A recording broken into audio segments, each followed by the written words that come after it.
insulin needs a whole new PR team. It does have a bad rep, doesn't it? It's essential to life. Do not villainize it. How does insulin play a part in diabetes? Insulin knocks on the door of all those cells and they go, stop coming round here. That was so beautifully explained. Diabetes is one of the leading causes of and it's a silent thing for a lot of people. You should be thinking about it. You should be managing it. Welcome to No Appointment Necessary. I'm Cherry Healey. I get that right every week. It's really wonderful, isn't it? And I am Dr. Amir Khan. I'm usually up in my surgery in Bradford, but every so often they let me out to come and record this podcast once a week. No appointment necessary. Look, we really care about you. We care about your welfare. We just don't want you to miss an episode and cry. So why don't you subscribe? And if you've already subscribed and you're thinking, what else can we do? Join our Facebook community group. There's over 16,000 lovely people already on our Facebook community group. Just search for No Appointment Necessary. Today, we're talking about insulin and spikes. Now, like most people, I've heard of insulin, but I always think about it in terms of diabetes, but I know it's much more than that. Thankfully, you don't have me to tell you what it is. We've got a real GP. Oh, I am actually really excited about this topic because I am a GP with a special interest in diabetes. I have got so many questions, but before we get into it, you might be thinking about getting back into an exercise routine. You know, start of the year, that's generally the vibe. Yeah, and regular exercise, especially something like running, is one of the best things you can do for your physical and mental health. Which is why now is the time people start thinking about marathon training. If you've already got a ballot place for the TCS London Marathon, there's a really meaningful way that you can run it. Yes, and that is by joining Team Marie Curie. Marie Curie supports people at the end of life, whatever the illness, and they also support families and loved ones through grief. So many people take up running after losing someone, whether it's to honour them or to cope. So why not join Marie Curie? There's no fundraising target. You get brilliant support with access to an in-person training day with a Team GB coach, a limited edition Marie Curie New Balance top, and post-race, you will get a free massage and a well-deserved drink. That is a lot of support, isn't it? To find out more, search Marie Curie London Marathon and see how they'll support you every single step of the way. They won't do the race for you, unfortunately. No, but I have run a marathon before, and I've got to say, I've got to say that the Marie Curie team who are there cheering you on, I'm like, oh, I should have done it for them because they're a really good cheerleading group. This week's check-in is all about insulin. Right, let's start from the beginning. What is insulin? Right. I think insulin needs a whole new PR team because it gets such a bad rep. It's so demonized because people associate it with inflammation and sugar spikes. So insulin is a hormone and a hormone essentially is a chemical messenger. It tells parts of your body to do certain jobs.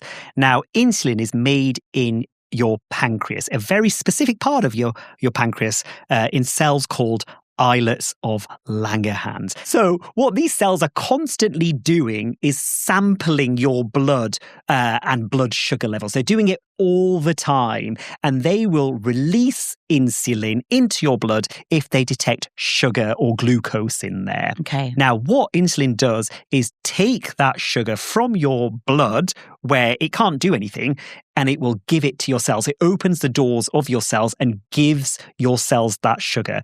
And your cells will use that sugar, break it down for energy. So all your cells can do the job they need to do because they have energy from that sugar. Hang tight, because that was complicated. And I think we need let's do a rewind. Can I get a rewind? Okay, so I eat something. Yes. Anything like pasta? Yeah, carbohydrates. Carbohydrates. That is sugar. Yeah. Sweets, anything. Anything with carbohydrates or sugar in. I eat that and it goes into my digestive system. Yes. Then what happens is you've got cells in your digestive system, like sensors, sensors that detect the type of food that you're eating. They call villi and they look like little fingers. Adorable.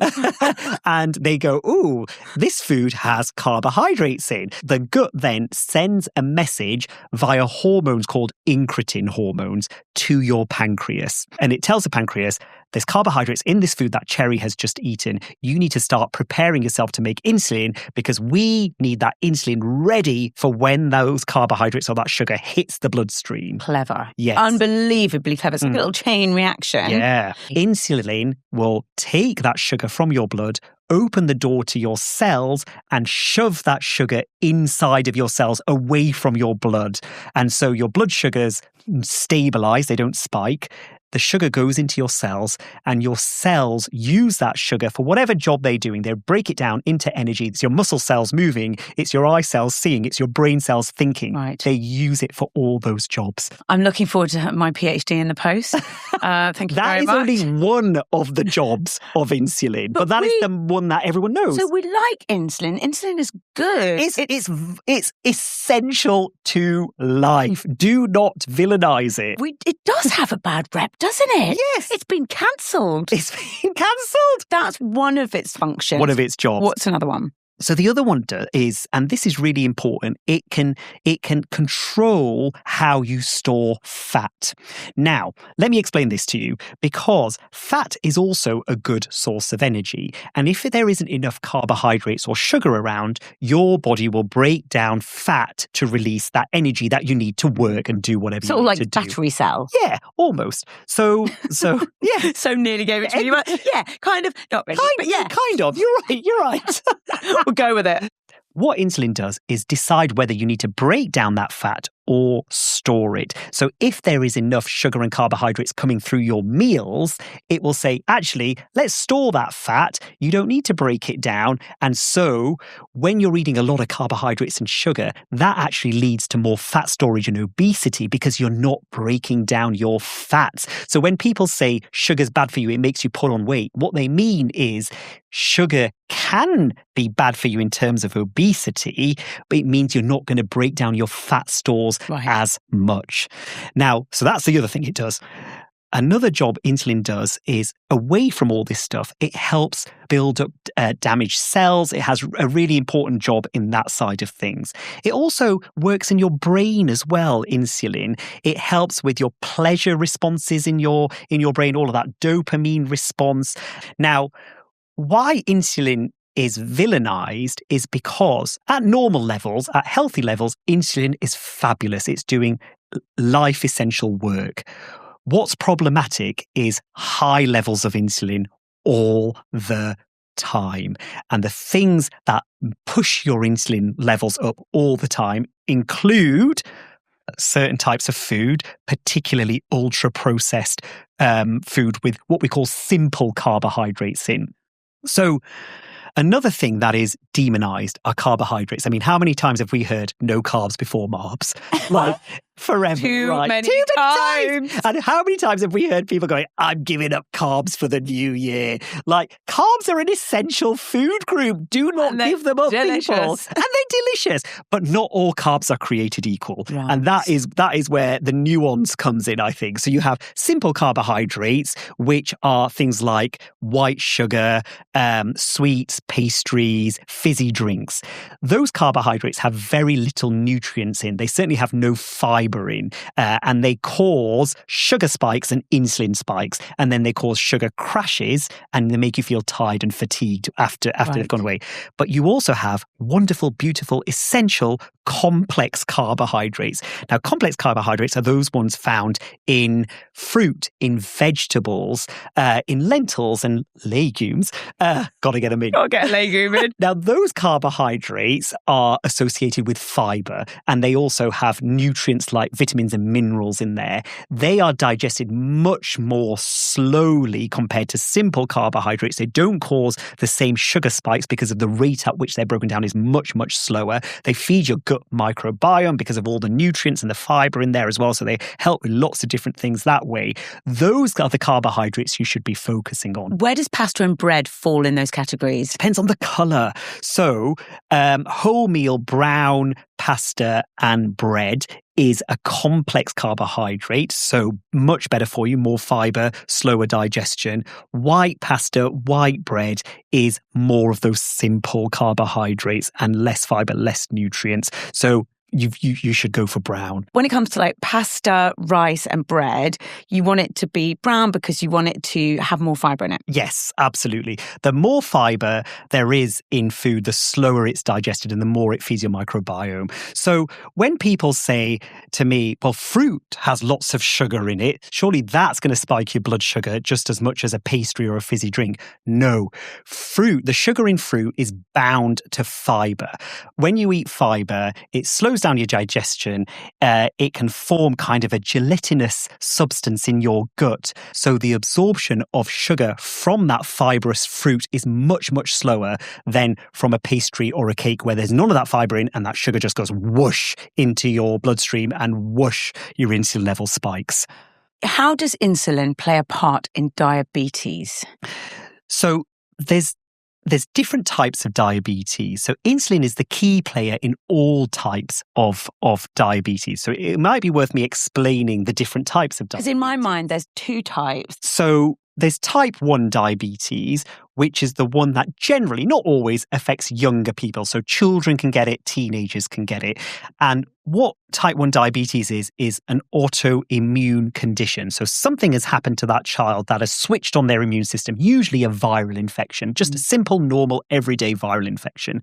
It switches on your immune system, it gets rid of the virus, and then your immune system hasn't been switched off and it attacks healthy cells. And in this case, it's the pancreas cells that are affected, and specifically the insulin secreting pancreas cells. So with type 1 diabetes, these children or young adults or whoever has it are not producing any insulin. So when they're diagnosed, their blood sugars are very high. They can become very poorly with it as well because they can't break down sugar, so they're breaking down their fats and protein. They lose lots of weight. They're peeing lots, and the sugar in their blood can lead to something called acidosis, where their blood becomes acidic.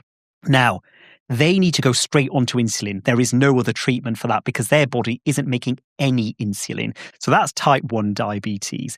Type 2 diabetes, which makes up about 90% of diabetic cases, is the most common one that generally comes on with adulthood and is what we call a metabolic disease. So we no longer call it a lifestyle disease because it's more than just a lifestyle disease. Genetics plays a big part in it. The food you eat and how much you move and how much you sleep and your stress, all of that plays a big part in it. Now, with these people, they are producing enough insulin, but their body isn't responding to that insulin. Now, this is a really complicated medical thing, and so many people don't understand this idea of insulin resistance. So I'm going to tell you it in terms of how I speak to one of my patients who comes in as a new type 2 diabetic. Break it down real simple. So I will say to my patient, my body is made up of cells. Every cell has a job to do. So my eye cells seeing, my brain cells thinking, my muscle cells moving, and my heart cells beating. Every cell has a very special job to do. And to do that job, they all need energy, like fuel, like that battery you referred to. Now, the quickest and easiest way for my body to get energy is through carbohydrates or sugar, glucose, however you want to call it. That is the easiest way for my body to get energy because it has the most energy in it and it is broken down easier. I can get energy from fats and protein, but it's much harder for my body to break those things down. So its preferred method of energy is glucose. Now, when I'm young, I'm out playing outside. I'm on my bike. I'm doing lots of active things.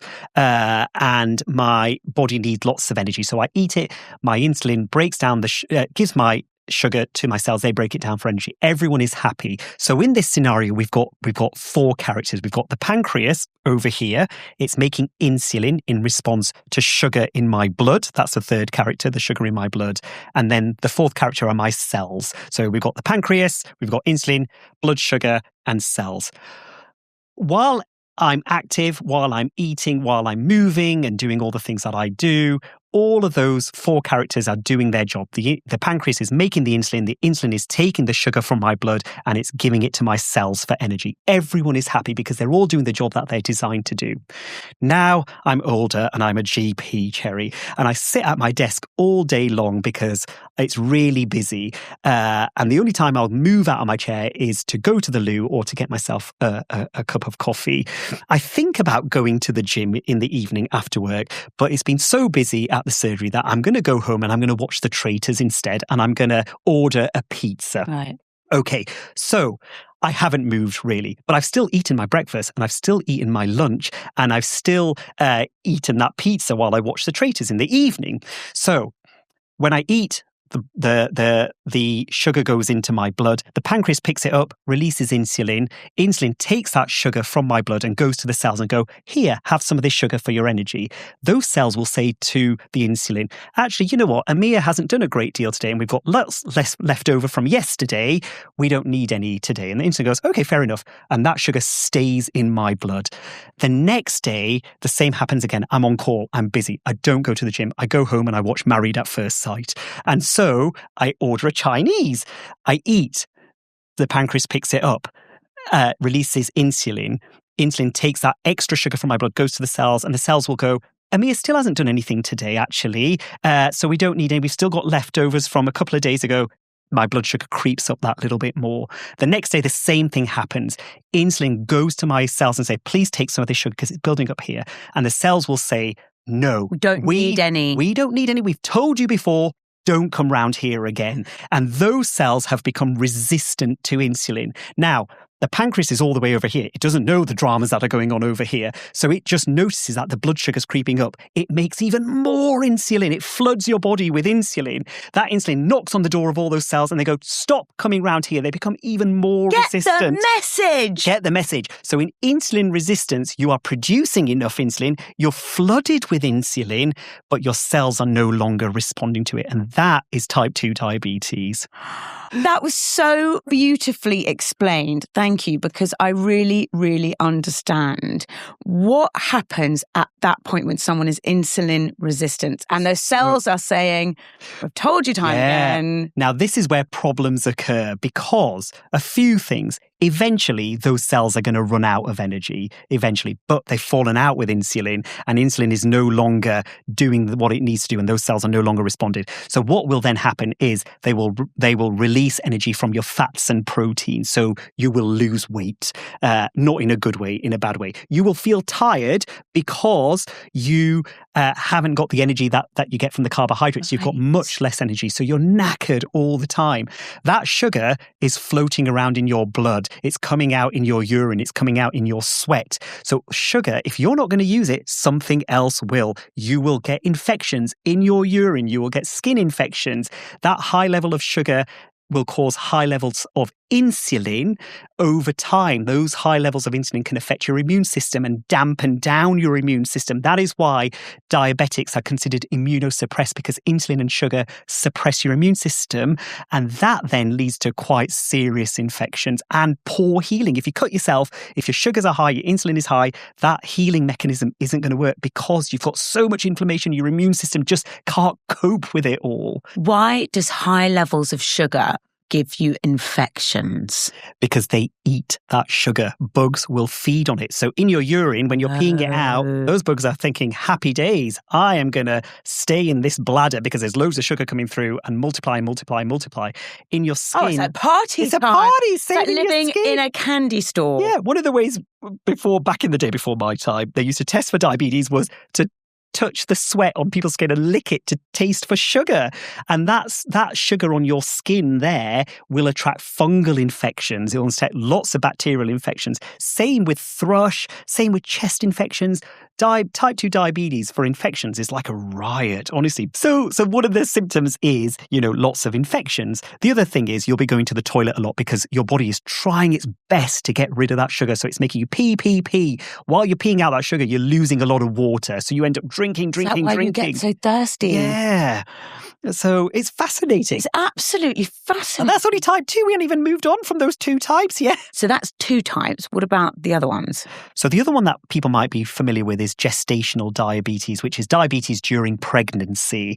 So during pregnancy, people always thought it's a natural state. Pregnancy is a high-risk event in so many different ways. It is a high-risk event. Stop pretending it's not. What pregnancy can do is increase your risk of insulin resistance through many different ways, but particularly for people who are overweight, for South Asian or Black people who have a higher genetic risk of developing type 2 diabetes already, there are increased risk of developing gestational or pregnancy-related diabetes.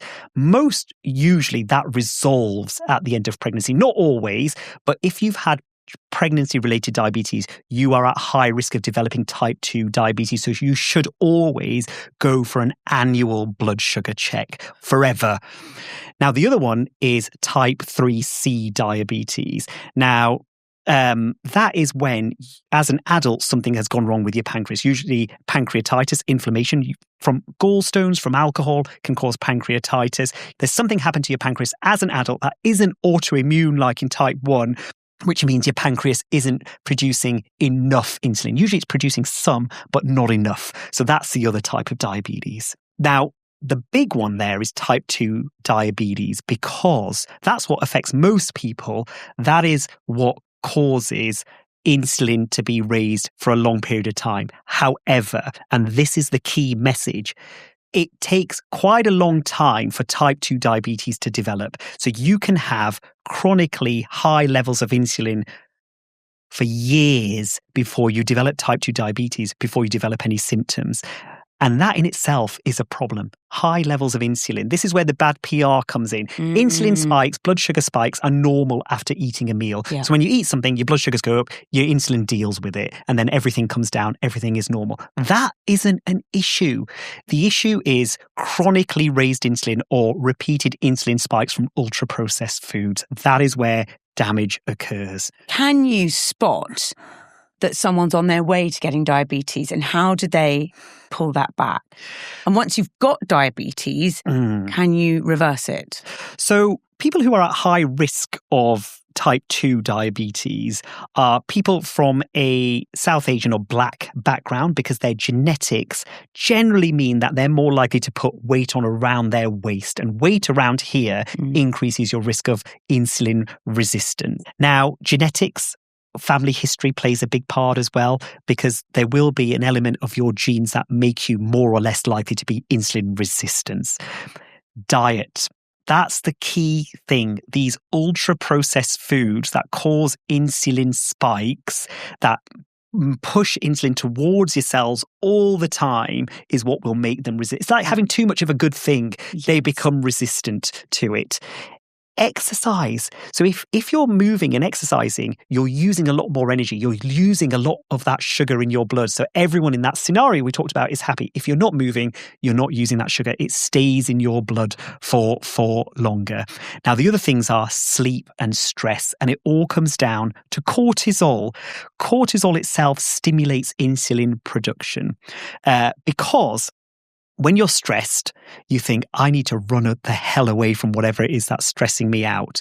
So cortisol will say, right, we need to break down sugar for energy so Amir can run away from whatever's stressing him out. But today, stress isn't about running away from a tiger or anything. It's about going to work. It's every about getting an email. It's about getting an email. It's about someone leaving you a voice note. Yes, yes. So my insulin is made in high levels. And again, it's that constant high level of insulin production that will make my cells eventually resistant to that insulin. So when we're looking at ways to manage type 2 diabetes, everybody knows about food and movement, but nobody talks about stress and sleep. Those are really important ways of managing type 2 diabetes alongside your medication. It almost sounds a bit woo-woo to say, because obviously we know diabetes is very serious. Yeah. But to say that, if you do yoga and you look after your stress levels, and it almost sounds like it doesn't sound real. It doesn't. However, when you're newly diagnosed with type 2 diabetes, provided your blood sugars aren't dangerously high, then we will give you, and I say we will give you, a 3-month grace period without any medication. We say, look, we're going to give you 3 months to work on your food, to work on your exercise to work on your sleep and stress management. No medication to get your blood sugars back down within a non-diabetic level. Now, you asked the question whether diabetes can be reversed. We don't tend to use the word reverse. We use remission because you can get your blood sugars down to a normal level. Because you've had insulin resistance, you are increased risk of developing it again. So you still need those annual checks. Right. But because you've already said the insulin has already knocked on the cell doors and they've said go away, and that has happened. Yeah. So the cells remember. The insulin remembers and the cell remembers. Yeah. God, holds a grudge. Get over it. But insulin is very forgiving. If it sees that you're moving, that you're eating fiber-filled plant foods, that you're sleeping and your stress management, it will start bringing you that sugar from your blood again to your cells, and everyone will be happy. So you can put it into remission. You can put it into remission, but it is hard. It's about the food you eat. It's about exercising regularly. It's about making sure you're sleeping, because poor sleep, yes, it can lead to insulin resistance, but it also stimulates all your hunger hormones and the ones that make you eat ultra-processed foods. You wake up tired and think, oh, can't be bothered. I'm just going to have something, quick and easy. Right. And then stress. So yes, those things, I always say this to my patients, the things that you can do for your type 2 diabetes is so much more important than the things that I can do. It seems like there's so many red flags when it comes to like your body's developing this problem. What is the most common reason people come to you and it's diabetes or on its way to diabetes? Tired all the time is a really common symptom, and peeing more and drinking more. Those, I would say, are the three most common symptoms I would think, I should probably check your blood sugar. Right. We don't actually test blood sugar. We test something called HbA1c, which doesn't measure your blood sugar at that moment in time. It averages out your blood sugars over the previous 3 months and gives me an average reading over the 3-month period. Peeing all the time, drinking more, tired all the time, an unusual infection. If someone's coming in with an unusual skin infection or recurrent infection, I think, could this be diabetes? And then unexplained weight loss as well, because you're breaking down your fats and proteins. Yes, it could be something more sinister, but diabetes is one of the things I would think about. If someone ignores all of these and is at home and this situation is getting worse and worse, what is the outcome? Where does it go if you don't get treatment? If you don't get treatment, so the way I explain it to patients, actually, this is think of your blood as a nice fluid, a nice smooth fluid that's traveling around your body, delivering your body with nutrients and carrying important things around. Now, I like to compare it to like a beaker of water. That water is nice and smooth and it's very kind of fluidy and moving. Now, you're adding sugar to that beaker of water. At first, it'll dissolve and it'll all be okay. But the more sugar you add to it, it becomes like a grainy paste. Yes. Now, that grainy paste traveling around your body is going to do untold damage. It's going to scuff across your blood vessels as it travels around there. That can loosen perhaps fatty plaques as it's traveling around, and that can cause problems. It can damage the very, very sensitive filtration system in your kidneys because they are like tissue paper almost. They will get damaged very quickly. The backs of your eyes, the tiny blood vessels in the backs of your eyes, the more sugar you add into your blood or into that beaker, the more damage they'll do to the stronger, bigger blood vessels, the ones that go to your heart, that go up to your brain. So over time, that sugar will damage things. The other thing it does is cause your insulin levels to go up for a long period of time. Remember, short-term insulin spikes and sugar spikes are not a problem. Long-term, when it's happening all the time, that's when the problem occurs. This is where the PR problem comes in. Because obviously the short-term is really natural and normal and we absolutely need it. Yeah. But when it's long-term, the damage is severe. So I wonder whether that's where the confusion is. So remember I said to you at the start that when insulin is around and thinks it's breaking down sugars for energy, it will say, stop breaking down fats. So what will happen is that you will put on weight with all that insulin floating around. It is switching off your fat breakdown. So you end up putting on lots and lots of weight. And remember, fat cells don't just sit there doing nothing. They're releasing hormones. They're releasing inflammatory chemicals. They can increase your risk of certain cancers because all that inflammation, all those growth hormones that they release cause cells to divide, mutation taking place that can cause cancer. All that inflammation puts your immune system at high alert. an immune system that's at high alert all the time gets tired. And so you are immunosuppressed. You're at higher risk of infections. All that inflammation puts extra stress on your heart as well, because it's working hard against all of that inflammation, increases your risk of heart attacks, strokes, kidney disease. These are the things that chronically raised insulin can cause. So the consequences are really severe. Yeah, they really are. Diabetes is one of the leading causes of kidney failure and dialysis. It's one of the leading causes of why people lose their legs, their feet, their fingers, their toes. It's the leading cause of why people might lose their eyesight. Really, really important things. People think of type 2 diabetes or diabetes in general as just something I have. It doesn't make me feel bad, because it doesn't. It's a silent thing for a lot of people. And I don't really think about it. You should be thinking about it. You should be managing it. Right. Don't even get to that point. No. We want to catch it before it goes to diabetes. We want to catch it in the at-risk group. It's much easier to pull it back from there. Don't wait. Go and see your GP if you have any of those symptoms. Yeah. Before we carry on with this episode, can I tell you about something really special, especially if you're listening at the start of the year? You might be thinking about moving more, getting healthier, even starting marathon training. Yep, an exercise like running really is one of the best things you can do for both your physical and mental health. If you've got a ballot place in the TCS London Marathon, you can make that run even more meaningful by joining Team Marie Curie. Marie Curie supports people at the end of life, whatever the illness. There's no fundraising target. You get brilliant support all the way, and Marie Curie really are with you to the end. To find out more, just search Marie Curie London Marathon. Right, now it's time for your questions to Dr. Amir with ChatGP.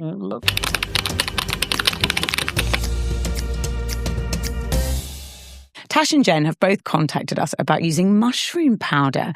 They are seeing a lot in the press about how it's good for all sorts of health issues. Is there any truth in it, or is it just hype? So I'm a big fan of mushrooms. Not those kind of mushrooms. Yes, just qualify that. Yeah, just to be sure, normal mushrooms that you get in the supermarket. Yes. And so because, yes, they are huge in fiber, but actually, studies show people who eat mushrooms regularly are at lower risk of developing cancers overall. So mushrooms have some anti-cancer properties. Mushroom powder, on the other hand, might be a different kettle of fish, because it all depends on how pure that mushroom powder is, what else is in it. Often things have been added into such things. It's a little bit Alice in Wonderland, because I know that some of those powders are supposed to make you more energetic, some help you sleep. It all depends on what else is in there. If it's just a purely powdered mushroom and that is it, then that would be the same as eating a mushroom. And actually, sometimes powdering things or grinding them down increases the surface area, so makes absorption easier for your gut.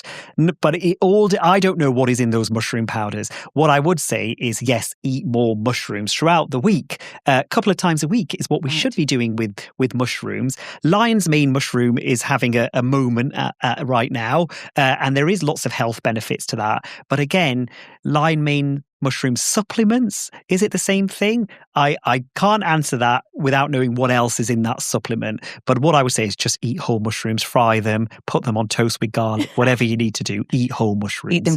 I have tried a sleep mushroom powder and I did really enjoy it, although it did give me quite wild dreams. Did it? Are you sure it was legal? Oh no, what have I done? Oh, we've got a foot one. I know you love these. No. Healey says, my feet seem to have stopped being able to sweat, which is probably why they feel so hot at night. Skin feels very papery. I'm keeping them moisturized, but is there anything else I could do? And is it normal for feet to stop sweating? So if there's been a change in your sweating, if there's been a change in the structure of your skin and they're starting to feel papery, that could be a sign of poor circulation to the feet. And remember, the blood vessels that go down to your feet, they start off big in your legs and they get thinner and thinner and thinner and smaller and more delicate as they go to your feet and your toes. And often those small delicate blood vessels at the end of your toes in your feet area are the ones that get damaged first, because they're more delicate, they're smaller. And so when there is circulatory problems, those are the things that are affected most. So if that is a problem, if your skin feels different, particularly if there's temperature difference and you're not feeling the heat like you used to in your feet, go and see your doctor who can have a feel of the pulses in your feet. There are pulses just behind your ankle bone, that bit that sticks out on the outer bit of your ankle. There's a pulse just kind of behind your big toe. We know where they are, you don't need to. And so we'll have a feel of those pulses. If they feel strong, that's fine. If they don't, we might need to scan the blood vessels going down towards your feet to see that there is enough blood going down there. So if this is a new and unusual symptom, I would go and get your circulations checked. And what can you do about it? Well, that's a good question. So a lot of the damage is irreversible, but what we're trying to prevent happening is that damage coming further up. So from beyond the feet up your leg. So it's all those stuff we always talk about: movement, food, stopping smoking, reducing alcohol levels, anything that fats and all of those things that can build up. All of those things we will talk to you about. I'm so surprised you didn't say legumes just then. Always helps. So go to your GP and get them to give you a free foot massage, basically. Yeah. Sadly, that's all we've got time for on this episode of No Appointment Necessary. But before we go, if you've got a ballot place for TCS London Marathon, don't forget there's a brilliant way to make your run really count. Yes, and that is by joining Team Marie Curie and helping bring vital end-of-life care to more people, whatever the illness. There's no fundraising target and there's incredible support. Yep, just search Marie Curie London Marathon to get started. See you next week, and remember, no appointment necessary.